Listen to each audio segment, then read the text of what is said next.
faut dire à ton voisin, je vais écouter quelque chose que tu n'aimes pas écouter aujourd'hui. La dîme. La dîme est la clé de la réussite financière pour les chrétiens. Je précise pour les chrétiens. Je dis encore pour les chrétiens. Je vais vous l'expliquer un peu aujourd'hui et puis on va voyager toute la semaine, vous allez comprendre. Écoutez, toute nation puissante a un système. Donc quand on dit par exemple aux États-Unis, c'est par rapport à leur économie qu'ils ont choisi ça. Pour rester l'économie la plus forte, capitalisme. Donc quand vous voyez les Chinois, leur système qu'ils ont choisi, c'est parce qu'ils veulent être économiquement forts. Donc le ciel a un système économique pour permettre aux chrétiens d'être forts sur la terre. Et dans ce système-là, il y a des lois, il y a des ordonnances qui permettent aux chrétiens, s'ils les pratiquent, de devenir économiquement forts. La dîme n'est pas pour tout le monde. La dîme est pour les chrétiens. Les juifs et les chrétiens, c'est pour eux que Dieu a prescrit la dîme. Alléluia. Et comme nous, par Jésus, nous sommes devenus chrétiens, alors nous pratiquons les choses que Dieu a recommandées aux juifs. Donc la dîme n'est pas un système du monde, c'est un système pour Dieu. Donc quand Dieu veut que son peuple soit économiquement fort, Dieu leur donne une ordonnance. Si vous pratiquez ça, vous aurez de la domination. Donc ce n'est pas quelque chose qui est réservé aux non-chrétiens, c'est réservé aux chrétiens. Je vais vous expliquer, vous allez comprendre comment est-ce qu'on a tordu le cou de la dîme. Normalement, Dieu ne demande même pas à un pauvre d'élever sa dîme. La dîme n'est pas pour les pauvres. La dîme est un système économique pour rendre les chrétiens forts et riches et puissants dans le monde économique. Et si tu es chrétien méthodiste, tu es chrétien évangélique, tu es chrétien catholique, tu es chrétien baptiste, c'est prescrit à tous les chrétiens. Parce que si un chrétien ne pratique pas ce que le ciel lui a dit, il ne va pas avoir ce que le ciel lui a promis. Donc quelle est l'origine de la dîme?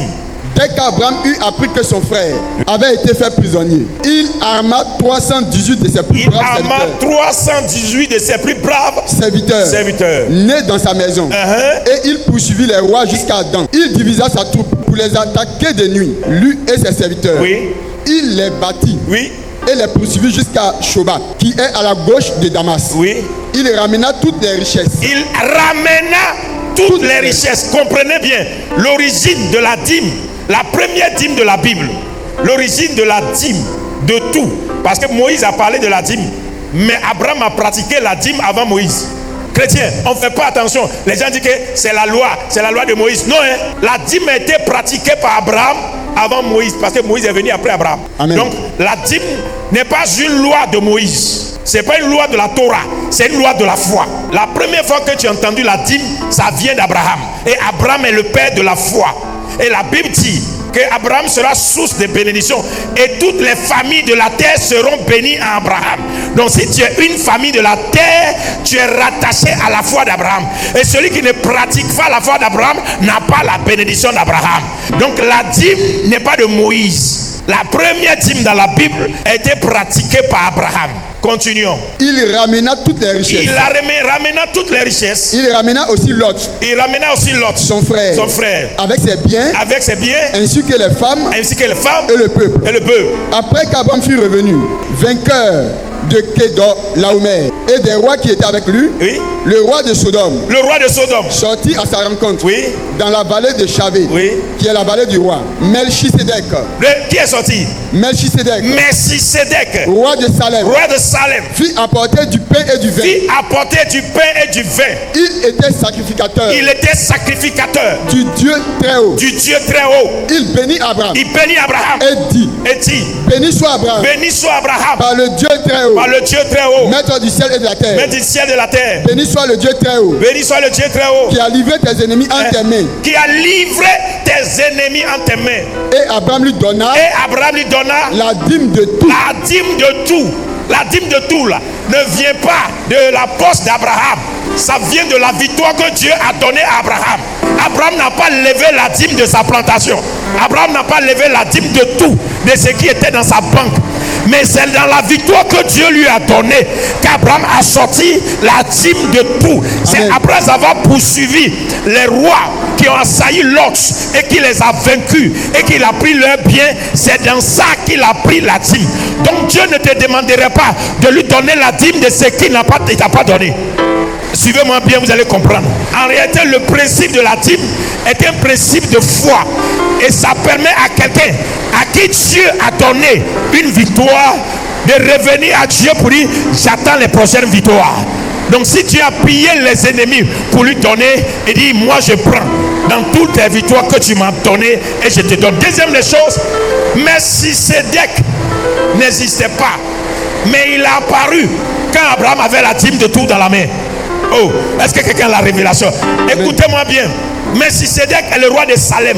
C'est la préfiguration de Christ. Je vais vous dire tout à l'heure, on va lire dans le verset hébreu, vous allez voir. C'est celui qui n'a ni de commencement ni de fin. Il n'a pas de mère, il n'a pas de père. Il a apparu une fois et puis il a disparu. On ne l'a plus jamais vu dans la Bible. Donc, ce roi-là, il était caché jusqu'à ce qu'Abraham pense à la dîme. Dites-moi qui a enseigné à Abraham la dîme? Qui a dit à Abraham qu'on dit la dîme? Où Abraham a sorti le principe de la dîme? Ça veut dire simplement que Abraham qui était conquérant, Abraham à qui Dieu parle. Et laissez-moi vous dire, si Dieu a montré les étoiles à Abraham, c'est que Abraham sait lire les étoiles. Et celui qui a le langage des étoiles, il peut comprendre les saisons et les temps. Un pauvre ne donne pas la dîme. La dîme est un langage des gagnants, des conquérants, les gens qui veulent aller en conquête. C'est à eux que Dieu demande la dîme. Tu es trop pauvre pour que Dieu demande ta dîme. La dîme n'est pas une dette. On ne paye pas la dîme, on donne la dîme. Une fois qu'un pasteur t'encaisse pour dire faut payer, si tu n'as pas payé, tu es endetté, c'est pas normal. On ne doit pas te forcer à payer la dîme. Si quelqu'un te force à payer la dîme, ne paye pas. La dîme, c'est pas un braquage. La dîme appartient à un système de puissants. C'est ceux qui ont la foi de ce niveau qui le pratiquent. Si ta foi n'est pas au niveau des concurrents, ne paye pas la dîme. Ça ne fait pas de toi un faux chrétien. Ça ne veut pas dire que tu ne vas pas aller au ciel. Personne ne va rater le ciel parce qu'il n'a pas levé la dîme. Si ta foi n'est pas arrivée au niveau là, ne donne pas. Dieu ne va pas te détruire. La dîme n'est pas un langage du pauvre, c'est un langage des conquérants. Et puis, Dieu ne va pas te demander quelque chose qu'il ne t'a pas donné. C'est comme tu es là tout à l'heure. Tu n'as pas prévu avoir un contrat de 100 millions. Et puis, il y a bataille. Et puis, Dieu te dit, mon fils, les gens sont en train de se battre, mais moi, je vais te donner tant. Et puis, il met tout le monde à l'écart et puis il te donne. Quand Dieu te donne ça, ce n'est pas le fruit de ton salaire. Ce n'est pas le fruit de ton commerce. C'est une victoire que Dieu t'a donnée en dehors de ton salaire. Tu dois lui donner la dîme de tout. La fin du mois arrive là. Il y a des gens qui souffrent. Ils font la dîme comme si c'est une diète. Il ne faut pas, je vais souffrir et puis je vais avoir des problèmes. Donc je vais aller donner pour Dieu. Pour ne pas avoir problème. Dieu n'est pas comme ça. Dieu là, il n'a pas besoin de ça. Dieu là, il t'éduque, il te forme pour que tu sois un grand. Et il y a un langage, c'est un langage de foi. Et puis c'est après les avoir battus, vaincus, qu'il a pris tout leur bien là. C'est là que Melchisédek est apparu. Donc Dieu ne viendra jamais devant toi si tu n'as pas donné des victoires. Où tu as gagné des richesses. Quelqu'un n'a pas dit amen. Le principe de la dîme ne se viendra jamais se mettre devant de toi. Oh. Est-ce que quelqu'un comprend un peu? Pour que Dieu, lors de Melchisédek, vienne devant toi, c'est que Dieu t'a donné des victoires sur certains champs. Et dans ces victoires-là, si tu n'as pas levé la dîme de tout, tu ne gagneras plus d'autres batailles. C'est pourquoi les chrétiens ne sont pas des grands entrepreneurs. C'est pourquoi les chrétiens ne sont pas des grands multimilliardaires. C'est pourquoi les chrétiens, ils ne gagnent pas de grands contrats. Pourquoi? Ils ne comprennent pas. Il y a quel système dans la chrétienté pour que Dieu arrache des contrats pour leur donner. C'est une ordonnance. C'est pas pour les païens, c'est pas pour les non-chrétiens, c'est pour nous les chrétiens. Et chrétiens, réveille-toi. Faut pas salir tout. Faut pas critiquer tout. Faut pas accuser tout. Cherche à comprendre. Enlevez ça dans votre tête, vous les chrétiens. Dieu n'est pas pauvre pour pouvoir demander l'argent à ses enfants pour faire sa richesse. Dieu là, il a l'argent. Mais seulement, Dieu enseigne à ses enfants des principes qui vont les rendre puissants.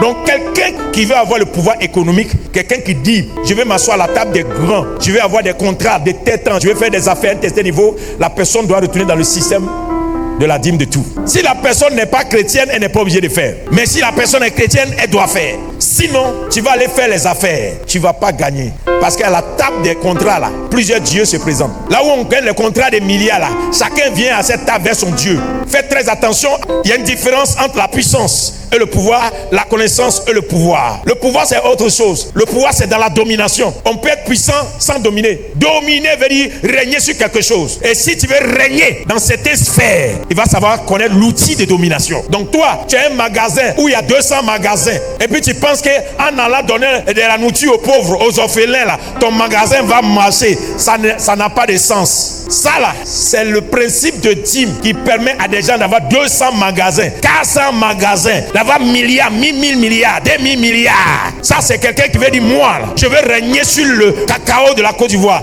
Je veux régner dans le pétrole. Je veux régner dans telle chose. Ces personnes-là, qui sont des conquérants, des gens qui veulent aller en bataille pour aller prendre des choses de l'autre côté pour ramener. Dis amen avec moi. Tant que tu n'as pas ce rêve-là, dors tranquille. Si ta foi te dit, je dois enlever la dîme de mon salaire, parce que de ce salaire, je veux créer une entreprise, c'est ta foi. Tu honores Dieu avec. Si ta foi te dit, au lieu de donner la dîme de mon salaire qui est 100 000, je vais donner 200 000 parce que j'ai une ambition sur mon salaire, c'est ta foi qui te parle. Si tu ne crois pas en ça, tu ne le fais pas. Ça ne va pas faire de toi un pécheur, un faux chrétien. Mais je te répète que c'est un principe qui est réservé à ceux à qui Dieu veut donner la domination économique. Une fois que tu rêves de dominer dans le monde économique, tu dois comprendre qu'est-ce que c'est que la dîme. Si quelqu'un a ambition de nourrir sa famille, d'amener ses enfants à l'école, de construire sa petite villa et d'aller à l'église, si tu n'as pas enlevé la dîme, Dieu ne va pas te détruire. Mais si tu as l'ambition de régner dans des sphères, ou bien tu as commencé un petit champ de 1 hectare, et puis tu te dis que tu vas te battre pour que le champ là devienne plus tard un champ de 500 hectares, là, tu es en train de partir ailleurs. À partir de là, tu dois t'inscrire dans le système qu'on appelle le système de dîme. Voici ce qui doit se faire à l'église. Les gens qui ont des ambitions là, eux, ils enlèvent la dîme. Quand ils enlèvent la dîme et que la dîme rentre dans la maison de Dieu, on prend maintenant et les pauvres qui ont 50 000 là, on les pousse. C'est ce qui est normal. La dîme, c'est pour aider l'orphelin, les pauvres, le sacrificateur, les lévites, c'est pour eux. Mais la dîme doit venir des gens qui sont riches. Et Dieu dit de prêter aux pauvres. Donc normalement, l'église doit chercher à rendre les gens riches pour que les riches s'occupent des chrétiens pauvres. Malachie 3 verset 10, le fameux verset. Apportez à la maison du trésor toutes les dîmes, afin qu'il y ait de la nourriture. Donc, dans ma maison. Donc ça veut dire qu'il y a plusieurs dîmes afin qu'il y ait de la nourriture. Afin qu'il y ait de la nourriture dans ma maison. Donc l'objectif de la dîme, c'est pour qu'il y ait de l'abondance dans la maison de Dieu. En réalité, l'église doit fabriquer des multimilliardaires.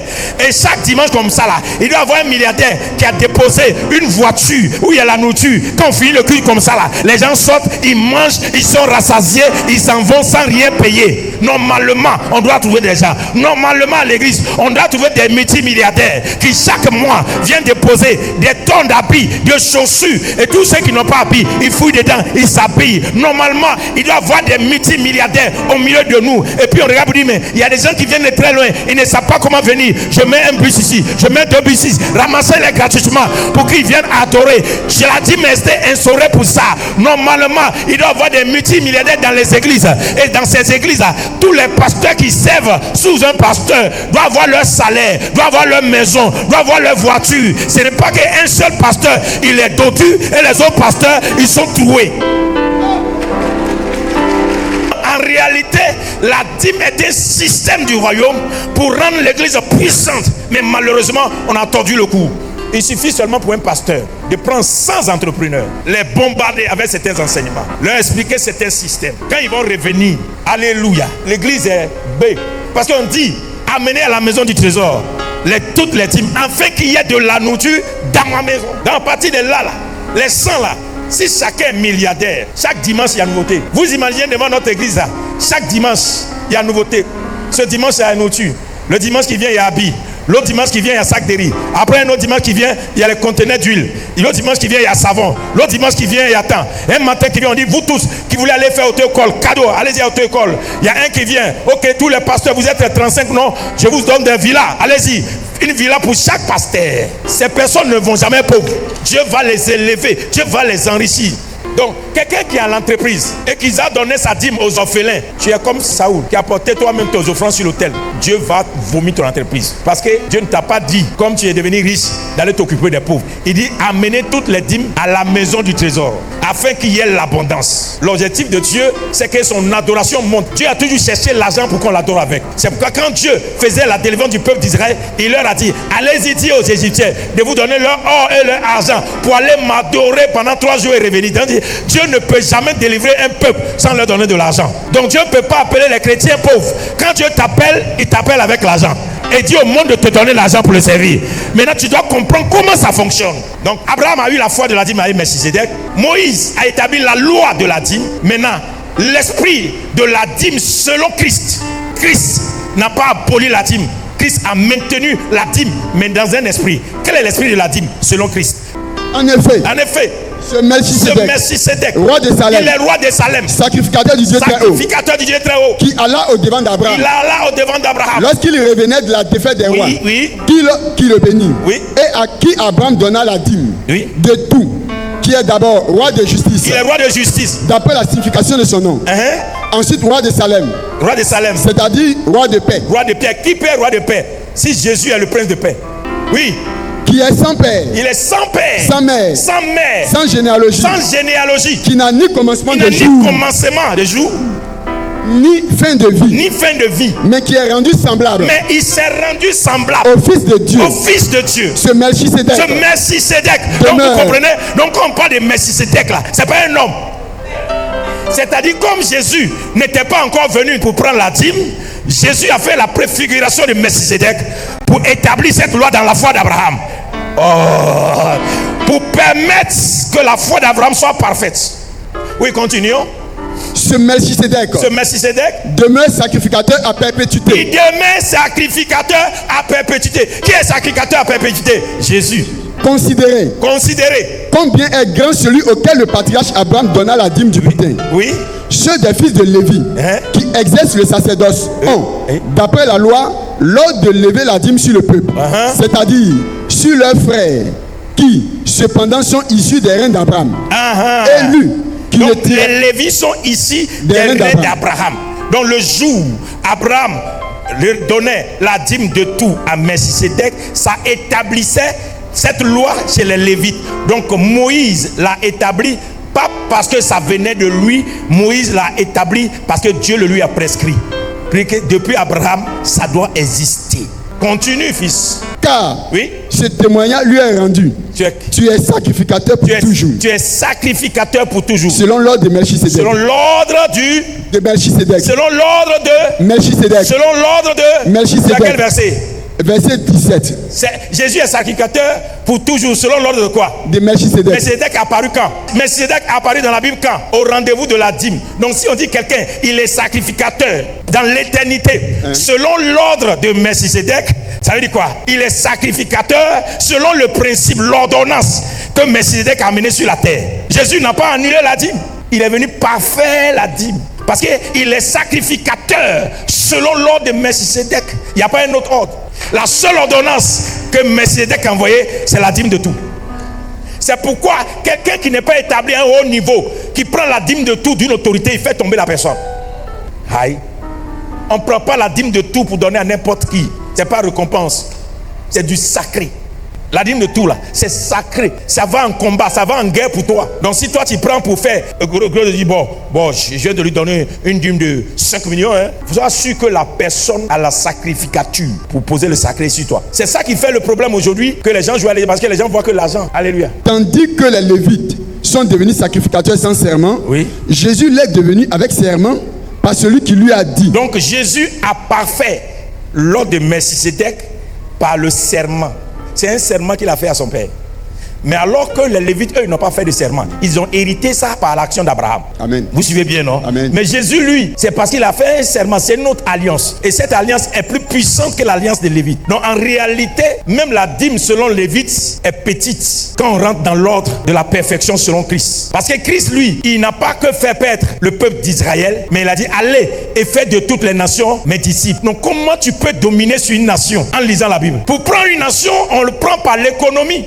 Écoutez, regardez aujourd'hui, monsieur Dangote a le Nigeria dans sa main, il a l'Afrique dans sa main. Pas parce qu'il prêche l'évangile, parce qu'il a une puissance économique. Donc lui, là, on peut dire qu'il est en train de gagner des nations. Toi et moi, là, on gagne des peuples. Tous les bruits qu'on fait là, on a 5 000 personnes, 10 000, 200 000 personnes qui nous suivent là. C'est le peuple. Parce que tant que le pouvoir économique ne vit pas au niveau des chrétiens, vous faites du bruit pour rien. On ne vous donnera pas une place parce que vous êtes beaucoup. On vous donnera une place parce que vous avez le pouvoir économique. Écoutez-moi bien. Un jour que Dieu m'a révélé ça, Dieu dit, si je laissais l'argent et l'or entre les mains des Égyptiens, ils n'allaient pas poursuivre le peuple. Pharaon les a laissés partir. Mais c'est quand on lui a rapporté que le peuple hébreu a pillé tout et qu'ils ont pris leur or, leur argent, qu'il dit, aïe, allons récupérer. En réalité, ce qui a énervé Pharaon, c'est pas leur départ. Lui, il y a longtemps, il fait esclavage. Il peut aller prendre d'autres peuples. Mais c'est l'argent qu'ils ont pris pour partir là. Et puis Dieu dit, pour ne plus que ce royaume existe, pour détruire le peuple d'Israël un jour pour le combattre, Dieu leur a tendu un piège. Et puis, ils sont rentrés.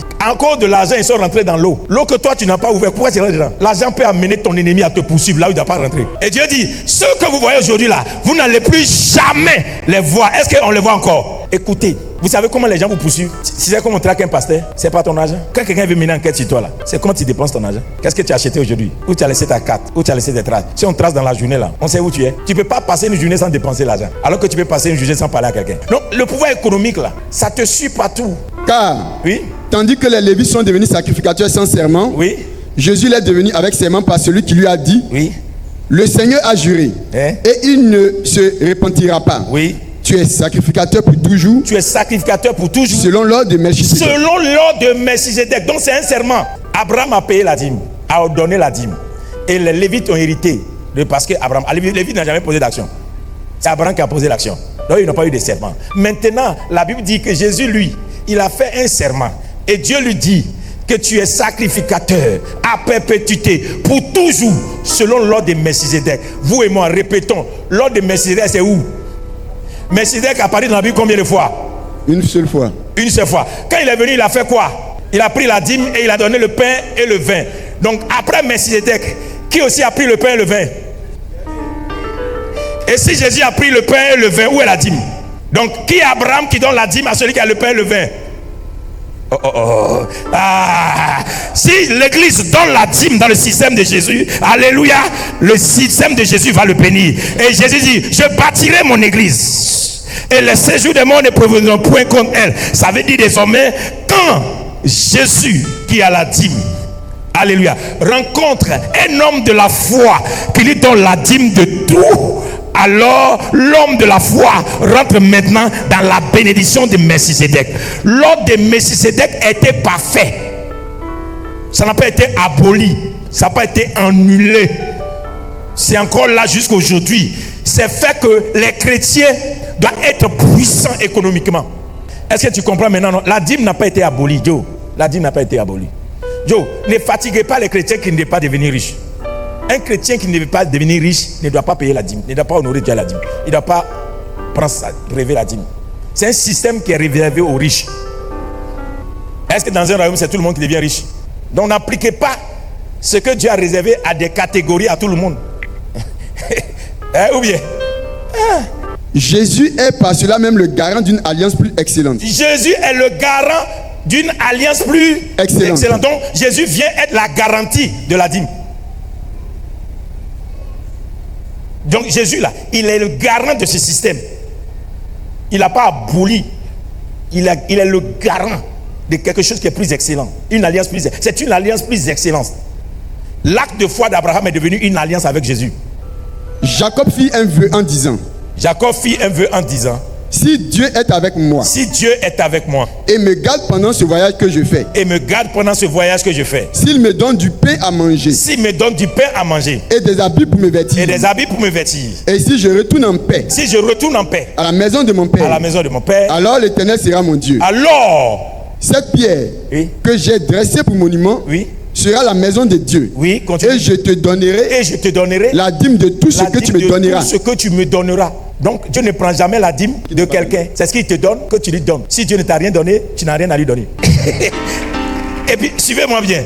Quand vous lisez cette histoire-là, il dit c'est là que tu seras mon Dieu. Donc ce que son père dit là, lui n'a pas vu. Pourquoi il va dire le Dieu de mon père Isaac s'il ne s'est pas manifesté à son niveau d'une autre manière? Si le Dieu de ton père a fait que ton père a conçu studio, et puis tu invoques le Dieu de ton père, tu seras aussi propriétaire de studio. Tu dois prendre le Dieu de ton père pour vivre une autre dimension. Il dit Dieu, tu seras moi mon Dieu particulièrement. Si je te vois dans cette dimension, tu t'occupes de moi, tu me donnes à manger, tu vas sur mon voyage, je reviens dans la maison de mon père. C'est-à-dire qu'il a tout calculé dans le contrat. Alors tu seras mon Dieu et je te donnerai la dîme de tout. Donc il n'a pas commencé à payer dîme pour être béni. C'est quand il a été béni qu'il donne dîme.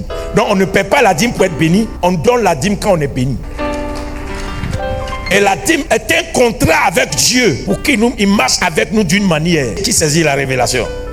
Donc, quand il dit ça là, il dit, d'ailleurs j'ai compris pourquoi Dieu est parti dire à Jacob de mettre des feuilles devant les brebis chétives et d'accepter le contrat de Laban. Vous savez pourquoi? Il y a contrat dans le contrat. S'il ne s'arrangeait pas pour que Jacob sorte de là-bas avec des choses, il va donner quoi? On dit quand Jacob allait chez Laban, Laban l'a fait esclave pendant 14 ans et il n'avait rien. Mais un matin, Dieu le réveille et Dieu lui donne une révélation que Laban va venir te voir, mais fais-lui ce contrat. Dis-lui, il n'a qu'à te donner les brebis chétives comme contrat de récompenser. Et puis, mais s'il finit de te donner, comme tu amènes les brebis pour aller boire, mets des feuilles où tu laisses des traces. Et comme ça, quand les brebis vont aller boire, les brebis vont tomber en chaleur, les brebis vont engendrer, ça va devenir une autre race qui n'existe pas. Et tu seras plus riche dedans. Et Jacob a fait, ou bien, c'est après ça que Jacob a quitté Laban. Mais pourquoi Dieu a fait ça? Parce que Jacob a dit, quand il prenait son verbe, où je m'en vais là?